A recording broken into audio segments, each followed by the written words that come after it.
Welcome back. This is Lee and Alison from the Law School Toolbox, and today we're talking about how on earth you should organize your time and stay focused in law school. Another question we get frequently, and very popular blog posts and podcast episodes talk about this, is how can I use things like the Pomodoro Technique or other focused work methods effectively, and how's that going to help in law school? So what is this stuff? I had not really even heard of this stuff before we started working together. I know. Yeah, well, I'm a big fan. I call it the circles, which I stole from somebody else a long time ago on the internet. And I talked about this early on the Girls Guide to Law School. It was one of the ways I got through law school. But the basic idea is that you pick a certain amount of time and then you allocate, and it's a small amount of time, like 30 minutes, 45 minutes, maybe up to an hour. And you allocate that time between focused work and then break time. So with the Pomodoro, I think it's usually 25 minutes of work and then a 5-minute break. When I did the circles, I did an hour. If I did, I think I said like 50 minutes straight or 45 minutes, I got the rest of it off. If I got distracted, I only got like 5 minutes off. I don't know. There was a whole bargaining system in there. But the basic point is you're not trying to sit there and work 8 straight hours. You know, you are focusing on something and then you are taking a break. Usually it's ideal if that's a movement break of some type where you remove yourself from reading or viewing anything. So it might be that you walk around the block. It could be you walk to get a coffee, whatever it is. But you take an actual mental break, you refresh yourself, and then you come back to the work. So I think particularly for people, who maybe have some ADHD stuff going on, this idea of focusing on something, taking a break, focusing on something can just really improve your productivity a lot and probably also make you happier. Yeah.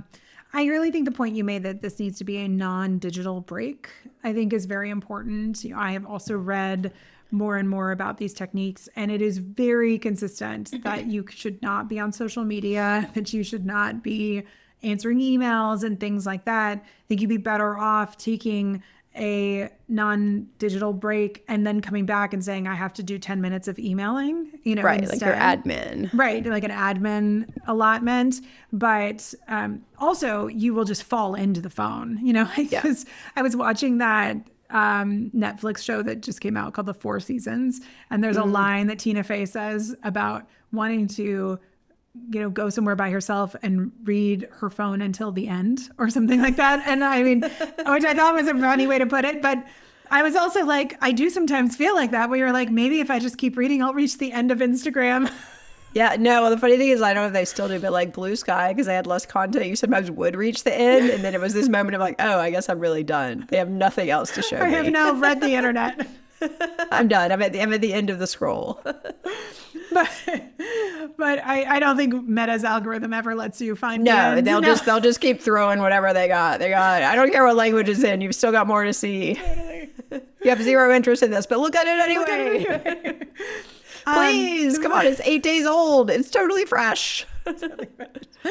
But part of, I think, the reason why you want to not fall into your phone is because 20 minutes can just, fly by, and then, you've lost yourself. So I think taking those very focused breaks and seeing something like the Pomodoro or the circle method as, these kind of micro sessions within a longer study session. So you may have a 4-hour deep work session, but within that 4 hours, you may have 8 of these Pomodoro sessions. And so, I would literally get a piece of paper and draw them out and then color them in. Yeah. And then it actually was helpful at the end of a day. If I was feeling bad about what I'd done or the week or whatever, I was stressing about an exam, I would actually sometimes look at them and be like, you know what, you did do this work. Yeah. It was a visual reminder that I sat there, I did it.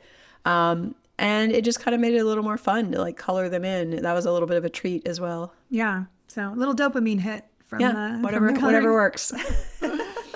My daughter was making flashcards, but she wasn't using them for flashcards, but she was making some of her flashcards. And then after she'd write something on it, she would color them. And I was like, what a just positive reinforcement. If you're look how pretty this flashcard is. Oh, yeah. I made flashcards with little pictures that I colored in, and people thought I was crazy. I know. But I'm you asked me to learn 10 cases. I can still basically tell you if I think back to that, person in the surgery that I colored in, I can tell you what the case is about. No, I think engaging more parts of the brain is often helpful for learning, actually. Yeah. So one of the themes here is that you've got to figure out how to find some focus, and there's not a lot of extra time, and you've got to set yourself up for success with that focus. So whatever you need to do, but like removing distractions, turning off your phone, using a tool on your computer if you need to block websites or things like that. But you have to really give yourself the best chance of using your brain to do your work. It'll be so much more efficient and you will feel so much better. Yeah, and it's also just a good habit to develop. I mean, there's a well-known book called Deep Work by Cal Newport, I think. Newport, yeah. I was like, I just saw it on my bookshelf the other day, which is why I refreshed my recollection. Yeah, so I think that's an important book to look at. This idea that the modern economy is so full of distractions that being able to focus is actually a selling point and a benefit, and something that's becoming increasingly rare. So I think law school, in a way, is almost, this monastic type of experience of just you and the material in the book.